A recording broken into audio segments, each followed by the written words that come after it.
सूचना केवल हमारे विचार हैं, वित्तीय सलाह नहीं। निर्णय लेने से पहले खुद शोध करें। किसी भी लाभ या हानि के लिए हम उत्तरदायी नहीं हैं।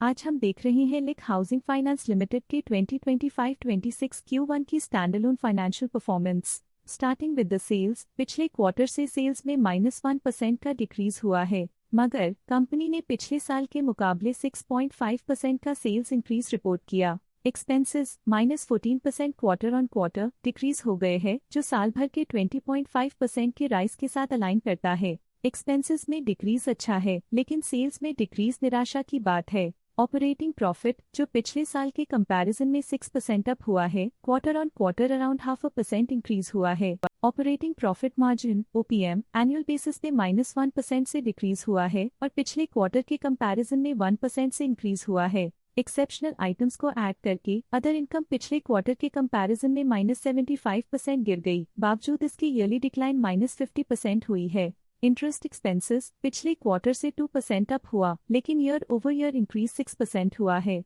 डिप्रिशिएशन कॉस्ट्स में क्वार्टरली -6% का डिक्लाइन देखने को मिला और ईयरली बेसिस पे 10.5% का इंक्रीज देखा गया। प्रॉफिट बिफोर टैक्स एनुअली 4% बढ़ा, लेकिन प्रोसीडिंग क्वार्टर से -4% डिक्रीज हुआ है। इस साल कंपनी ने 20% टैक्स पे किया और क्वार्टरली कंपनी ने 20% टैक्स पे किया है। नेट प्रॉफिट ने ईयर ऑन ईयर 4.5% का इंक्रीज दिखाया, लेकिन लास्ट क्वार्टर से -0.5% का कंट्रैक्शन हुआ है। इस क्वार्टर के दौरान कंपनी का परफॉर्मेंस इतना अच्छा नहीं रहा। नेगेटिव नेट प्रॉफिट लॉसेस को इंडिकेट करता है। वहीं अगर एनुअल एनालिसिस की बात करें तो इस साल कंपनी का परफॉर्मेंस ठीक रहा। अर्निंग्स पर शेयर EPS में साल भर में 1% का इंक्रीज देखा गया, लेकिन क्वार्टरली में 0.5% की गिरावट भी नजर आई। इस क्वार्टर में कंपनी का EPS इतना अच्छा नहीं रहा। नेगेटिव प्रॉफिट कमजोर एफिशिएंसी को दिखाता है। लिक हाउसिंग फाइनेंस लिमिटेड के फाइनेंशियल स्नैपशॉट को रिव्यू करते हुए कुछ मुख्य ट्रेंड्स सामने आए हैं, जो कंपनी की परफॉर्मेंस पे रोशनी डालते हैं। जून 2022 से जून 2025 तक लिक हाउसिंग फाइनेंस लिमिटेड की फाइनेंशियल जर्नी में सबसे पहले बात करते हैं सेल्स की। इस साल सेल्स में 4.5% की वृद्धि हुई है और पिछले 4 सालों में लगभग दुगुना की वृद्धि हुई है, जो एक निरंतर अपवर्ड ट्रेंड को दर्शाता है। पिछले 3 साल से सेल्स लगातार बढ़ती जा रही है, जो मार्केट एक्सपेंशन और कंज्यूमर डिमांड में वृद्धि को दर्शाता है। अब बात करते हैं एक्सपेंसेस की। इस साल एक्सपेंसेस 4% बढ़े हैं और 4 सालों में लगभग 1.5 गुना का इजाफा हुआ है। इस साल सेल्स और एक्सपेंसेस एक साथ बढ़ रहे हैं, जो बैलेंस्ड ऑपरेशनल अप्रोच को दर्शाता है। चैलेंजेस से गुजरते हुए ऑपरेटिंग प्रॉफिट ने इस साल -2% की डाउनटर्न देखी, जो एक ट्रेंड को कंटिन्यू करता है, पिछले 4 सालों में -123.5% की डिक्लाइन के साथ।